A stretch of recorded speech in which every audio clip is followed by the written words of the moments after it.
hapon, our Humstastic Cuties. Ganyan talaga pag naka-live tayo, di ba, Tutorio? So, Yes. isang magandang hapon mula sa Luzon, Visayas at Mindanao. Welcome sa inyong first quarter ng second semester ng DepEd Itulay Online Tutorial Program.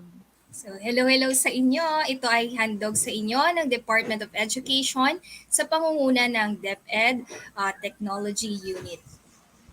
Hayaan nyo kaming samahan kayo sa isang makabuluhang pag-aaral sa hapong ito. Okay. So, this is our first quarter ng week 1 entitled The Applied Social Sciences and the Disciplines of Counseling. Yes, Tutor Rio. So, kung napapansin nyo, naka-headdress po kami, Dear Cuties. Yan ay dahil sinusuportahan natin ang National Arts Month ng MAPE. Ayan. So, may mga headdress kami. May mga suot kaming headdress. Ayan. So, amin pong pinapasalamatan ang SDO Manila para sa module na gagamitin natin today. Yes, Tutor G. Thank you very much po sa ating module na gagamitin ngayon. For our objective, ito po, at the end of this session, the tutor should be able to clarify relationships and differences between social science and applied social sciences. And then we should identify the goals and scope of counseling and also explain the principles of counseling. Yes, Tutor Rio. So before we start, let us have first our pre-activity. So this first task is called You Guessed It. So the directions, let me read. Read and analyze the words or phrases presented. Choose whether it is a social science or applied social science. So ulitin ko, ang gagawin nyo lang, pag-iisipan nyo lang kung ang question ay social science or yung word social science ba siya or applied social science. Ang ilalagay nyo lang sa comment section ay yung number na inyong sinasagutan plus ang inyong sagot. So, naintindihan ba? Okay, start na tayo, Tutor Rio. Yes, Tutor G, for our item number 1, malalaman natin kung alam na ng ating tuties, ang economics ba ay social science or applied social science? Economics. Ayan, napapaisip ang ating mga tuties, Tutor Rio. Ayan, parang may mga sumasagot na, mabibilis yata ang ating mga tuties. Yes.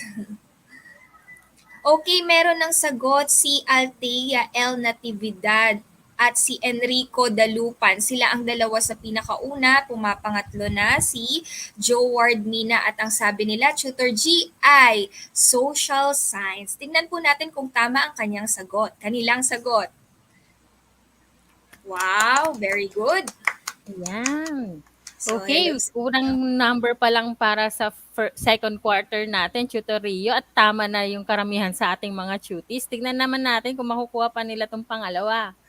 Ayan, so number 2, we have counseling. Okay, is it a social science or applied social science? Okay, ilalagay nyo yung number 2 plus your answer kung ito ba ay social science or applied social science. Ayan, isip-isip, bawi-bawi tayo, dear cuties.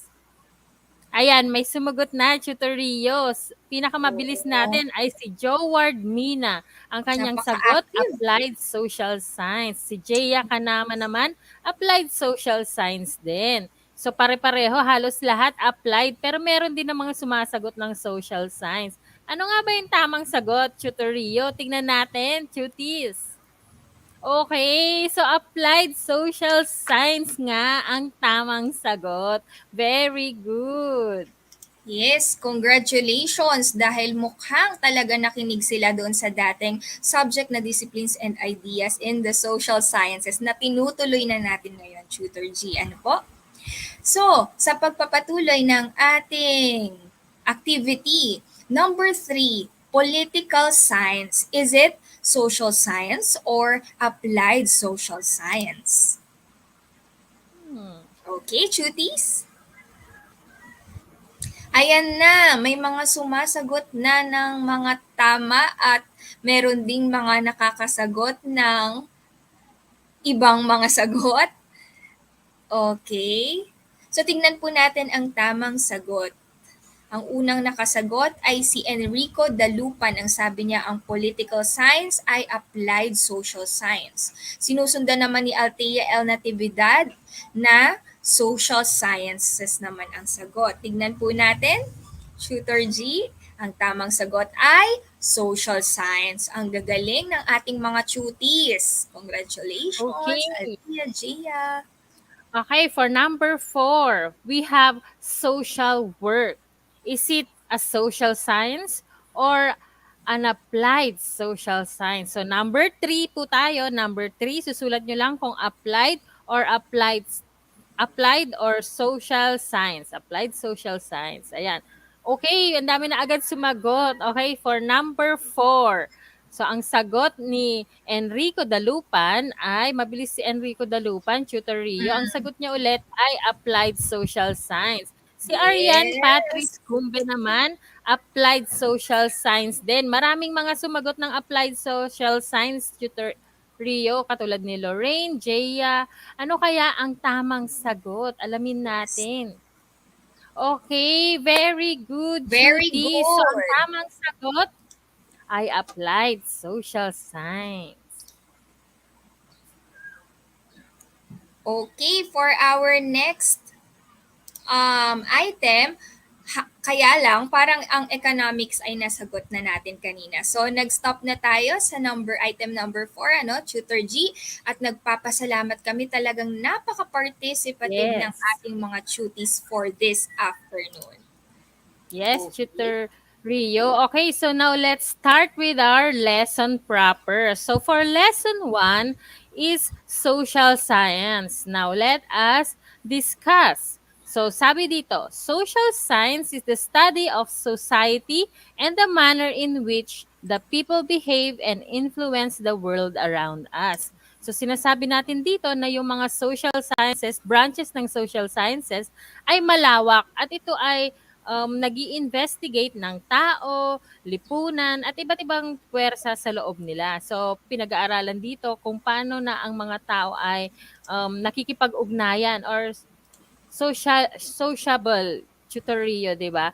Tapos kung Yes. paano no yung mga tao ay nagpapaunlad ng kanilang kultura. So this is comprised of several disciplines including history, political science, sociology, psychology, economics, at marami pa pong iba. Ayan, so papaliwigin natin ngayong lesson na 'to.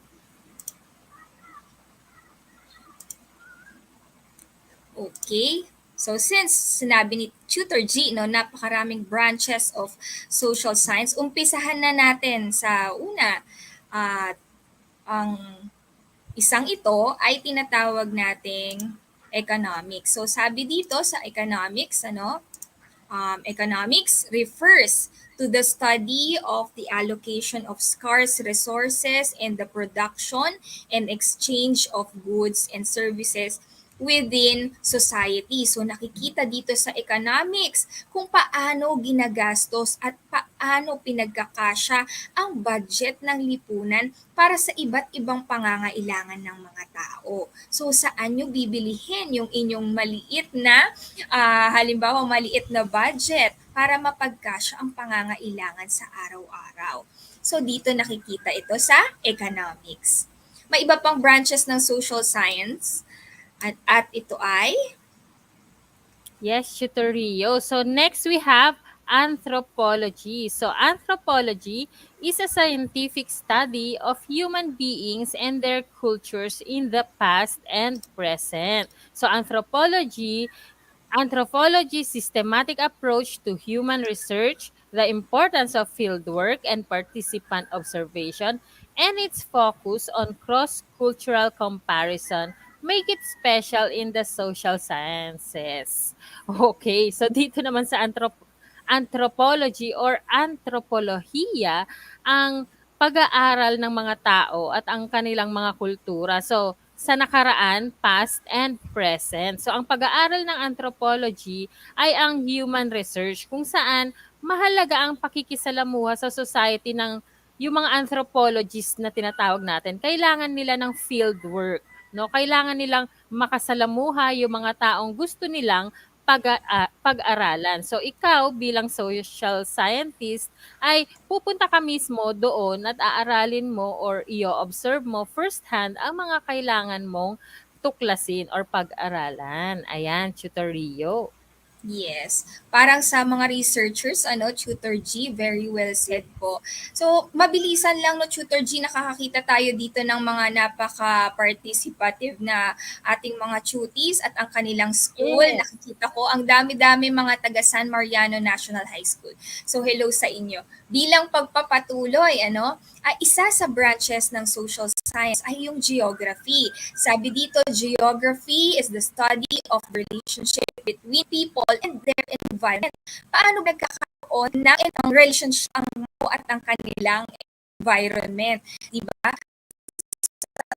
Tawag nila. In order to dynamics and relationship causes and effects of events in the development of societies. Ayan, Tutor Rio. So, pinag-usapan natin dito, kailangan daw nating pag-aralan at alamin kung ano yung mga pangyayari noong unang panahon or ang history ng bawat lugar or society para maintindihan natin at ma-understand kung ano yung dahilan kung ba't nangyayari ang iba't ibang developments or events sa isang lugar or society. So, yun. Yes. Okay. Another branch of social science ay yung tinatawag nating political science. Sabi dito, no, political science focus on human action in relation to political processes, states, rules, and international affairs. This explores the relationship between citizens and politics at all levels, from the citizen to the national international level. Kaya nga sabi 'di ba, ngayon malapit na ang napapalapit ng eleksyon. Sabi nila dapat talaga ang tumatakbo bilang magiging leader o leaders ng ating bansa dapat lang ay may kaalaman sa pamamalakad ng gobyerno para sa ikabubuti din ng mamamayan ng ating bansa.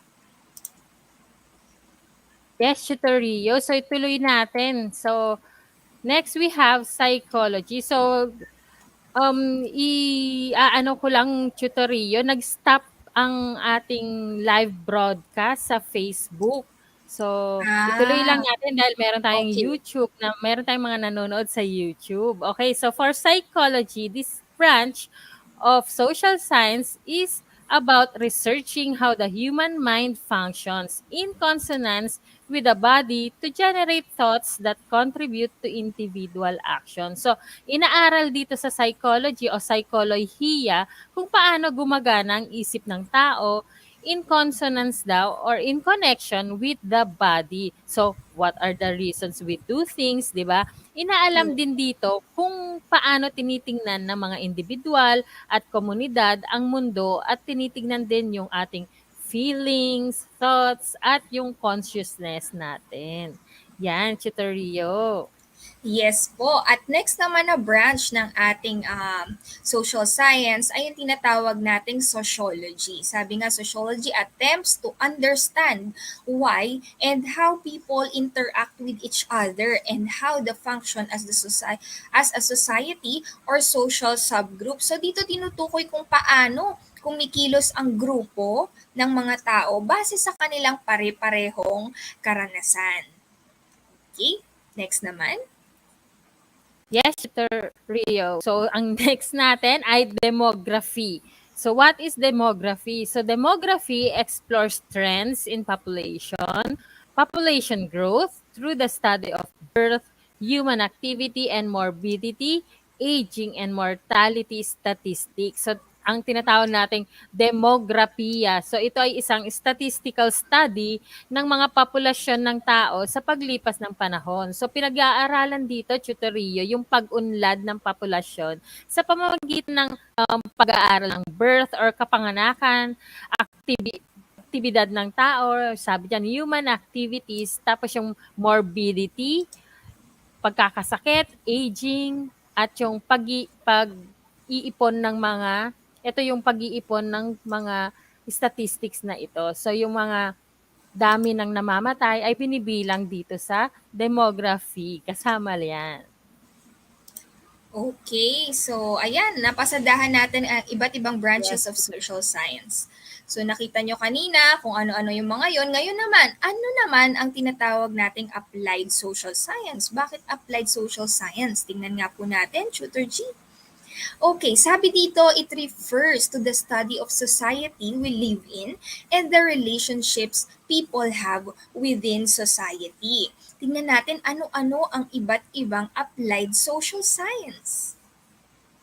Yes, tutorial. So, start tayo. So, sa social work tayo. Okay. So, ito ay isang branch ng applied social science. So, sa social work, the practitioners help individuals and families to improve their collective well-being. So, ito yung mga social workers, no? Meron tayong mga courses tulad sa SLU Baguio, meron silang BS Social Work. Ayan. So dito, ano ba yung mga pwede nilang ginagawa, tutorial? So dito, tumutulong sila sa mga tao para yung mga pamilya nila ay magkaroon ng kabutihan sa buhay or ma-improve yung kanilang pamumuhay na tinatawag. So yan, medyo mahirap yung social work pero marami pa rin po ang mga social workers na tumutulong usually tutorial sa marginalized na mga citizens. Okay, meron ditong sinasabi si Enrico Dalupan, social work is a dynamic and unique helping profession rich with meaning, action, and the power to make a difference for individuals, family, groups, and communities. Tama nga, no? Tutor G. Yes, Okay, meron din tutorial. tayong tinatawag na communication studies pagdating sa applied social science. Ano naman to? This allows them to understand and educate the public about the social, political, cultural, and economic realities. So, hindi lang basta pang-entertainment ang communication, ano, Tutor G, at ito rin talaga ay importante para nalalaman natin ang nangyayari sa ating paligid, lalo na hindi lang sa politika, kundi tungkol sa mga importanteng news and current events. Yes, tutorial. So bago natin ituloy, maraming nagtatanong tutorial sa mga chat sa akin ng mga students. Tinatanong nila kung nasaan na po ba tayo sa Facebook, ba't wala tayo? Kasi ang dami nating mga supporters. Pero pasensya Oo. na, at least meron pa rin tayo sa YouTube. So binigyan ko sila ng link sa YouTube. Yung mga hindi po nakakapanood sa Facebook, pwede po ninyo kaming panoorin sa YouTube link. And sa YouTube naman po, kung hindi niyo ma-access ang YouTube, pwede naman po sa Facebook. Kaya nag-commercial pa tayo, Yes. tutorial. So, At since tutuloy ano na naman, natin. 'di ba, Tutor G, since ito naman ay recorded, ay babalikan din nila ito. Yes, tama. Pwede nilang balikan itong ating tutorial about Diaz kasi recorded na siya. Salamat, cuties! Okay, tuloy natin. So now we have counseling. Ayan, lagi natin tong naririnig. So, counseling provides guidance, assistance, and support to individuals who are distracted by a range of problems in their lives. So, yung counseling o sa Tagalog ay simply put, pagpapayo. So, ito ay isa sa mga areas or branches ng applied social science na sa pamamagitan nitong counseling, nagkakaroon tayo ng guidance, assistance at support sa mga individual na nangangailangan or may mga kinakaharap na problema sa buhay, no? Usually yung mga kina-counsel, tutoriyo ay yung mga maraming dinadamdam, nai-stress sa isipan, hindi lang yung physical na nararamdaman pero emotional at ano, 'di ba, tutoriyo? Yes. Okay, so tignan natin, himay-himayin natin ang counseling. What are the scope of counseling? So, meron tayong apat. Tinatawag nating individual counseling.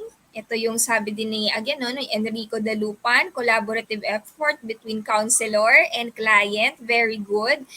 Individual, kasi isang client lang ito and then meron tayong counselor. So, nag-help sila with each other to come up with their own resolution to the problem. Okay, meron tayong marital and premarital counseling. So ito pinag-uusapan yung buhay mag-asawa o bago mag-asawa.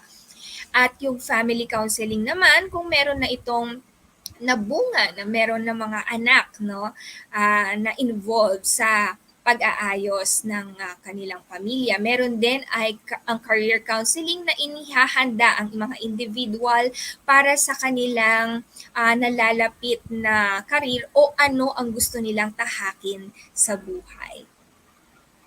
Yes, So, yan. Tutor Rio. So yan, so na-touch natin yung mga important concepts about applied social science at yung social science. So now, let us go to our post activity. So this is a true or false activity. So let me read the directions. So read and analyze the sentences and decide if this is true or false. Okay, so isusulat nyo lang kung ito ay true or false. So yung comment ninyo, pakilagay yung number na inyong sinasagutan. Yes. Okay. Lumabas yung sagot, tutorial. Oo nga, lumabas yung sagot. Anyway, so sinasabi dito, no, kapag sinabing ang goals in the counseling process are determined solely sa counselor lang, okay? Ang process ba ng counseling, ang masusunod lang ay counselor? Mali yun, no? Kasi sinasabi nga na ang counseling ay two-way process, no? Hindi po pwedeng decision lang ni counselor ang masusunod. Ayan, yes, tutorial. So, ayan. So, next tayo. Okay, so sa number 2. So, number 1, nag-glitch lang tayo, kaya gano'n, Mm-mm. lumabas yung sagot agad. Okay, sa number 2 na tayo, Dear Cuties. Okay, counseling is a helping relationship between counselors and clients. Is this true or false? Ayan. So, nagsagot pa si Enrico Dalupan. Salamat, Enrico, from YouTube. Nakapagsagot siya kanina. Ang galing. Okay, so ang sagot niya ay true. Okay, antayin natin kung Ito ano yung mga din. sagot ng ating cuties. Okay, may sumagot naman na, Tutor Rio, Oo, kahit wala anong tayo sagot sa niya? FB.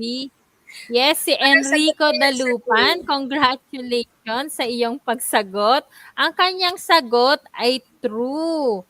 Ayan, alamin natin, Tutor Rio, dahil napaka-excited ni Enrico sumagot. Tignan na Yes, natin agad kung tama ba ang kanyang sagot. Ayun, tama naman pala si Enrico Dalupan. Congratulations! congratulations! Okay, next naman. Ang Ito katanungan mahaba. o ang statement. Ang geography ba is the interaction between people and their environment and explore both physical properties of Earth, surface, and their relationship with human society. Is it true or false? Okay? May mga sagot. May sagot ako nakikita. Meron pa bang ibang sasagot? So number 3, ano ang tamang sagot? Ayan. So may mga sumagot ay nasa sa YouTube live na live tayo, Hmm. Tutor Rio. Okay, tignan natin ang tamang sagot. Okay, ang sagot ay true. Okay, kasi sabi natin kanina, no, kung how people or the relationship between people and their interaction with their environment. Okay? Hello sa'yo, Henry Senit 11 Humes Karl Marx San Mariano National High School, Maine. Talaga naman. Okay, number 4. Okay, Tutor Rio, nagli-glitch talaga, no? So may sagot na siya. Hindi natin alam kung ito yung tama, pero tingnan natin. Number 4, psychology is the study of changes in population growth through the analysis of statistics on birth, human movement, morbidity, ageness, and mortality. Is this true or false? Naku, mukhang madali naman to, Chutorio. Yes. Ayan. So may mga sagot na, no? Pero gusto kong batiin ang ating mga viewers tulad ni Jovelyn Paulino Martinez ng 11 Humes ng Karl Marx, 11 Karl Marx, San Mariano National High School, main campus. So, ang kanyang teacher, sa tingin ko, teacher po yung nakasulat dito, si Sir Nathaniel Cast. Castro. Hello po sa inyong panonood. Thank you very much. Ayan. Salamat. Okay, so may sagot naman na, Tutorio, Mm-mm. si Enrico Dalupan. Ayan, ang kanyang sagot ay false. So, tingnan natin Sige. kung false nga. Ayan, false nga yung sagot. So, congratulations. Mukhang na-perfect Yes. mo ang ating Ma post-active. mailista na nga tong si Enrico Dalupan. Baka siya ang awardan balang araw Parang, ng Tutorio, ano, parang kung siya. tuloy-tuloy siyang mag-aaral ng ating sessions. Okay, for number 5, item Yes. number 5 is counseling can be an avenue for self-exploration and self-discovery wherein the clients can gain more understanding about the self or about themselves. Is it true or false? At si Enrico Dalupan ay sumagot na naman. Very good. Pero tama kaya ang kanyang sagot? Ang kanyang sagot ay Alamin true. natin. Aalamin natin. Yun, Ayun, tama. kaya naman pala, Tutorio. Mm. Congratulations! And congratulations sa lahat ng mga sumagot at sumali sa ating mga activities. So, dyan na po nagtatapos ang ating post-activity today. So, to wrap Yes. up, so let us leave you with this quote. So, caring people helps others not because they expect a reward, but because it is natural to show kindness. Yes. Ayan, that is from Spirit Science. Yes, para talaga ang Tutor G na ito ay connected sa ating counseling, mga applied social science like social work and of course communication. Yes, So yan, Tutorio. maraming salamat sa ating lahat, no? Lalo na sa ating chutis na talaga namang napaka-active. Muli, narito ang bumubuo ng Senior High School Humanities and Social Sciences para sa second semester. Yes, Tutorio. Kaya lagi po tayong sumubaybay tuwing Webes ng 4:40 to 5:20 ng hapon para sa Discipline and Ideas in the Applied Social Sciences. Yes. So dito na po nagtatapos ang ating Humstastic episode para sa Quarter 1, Week 1 ng second semester. Muli ako si Humstastic Tutor G, ang Gigil na gigil na kayo ay paglingkuran at matuto sa hapong ito.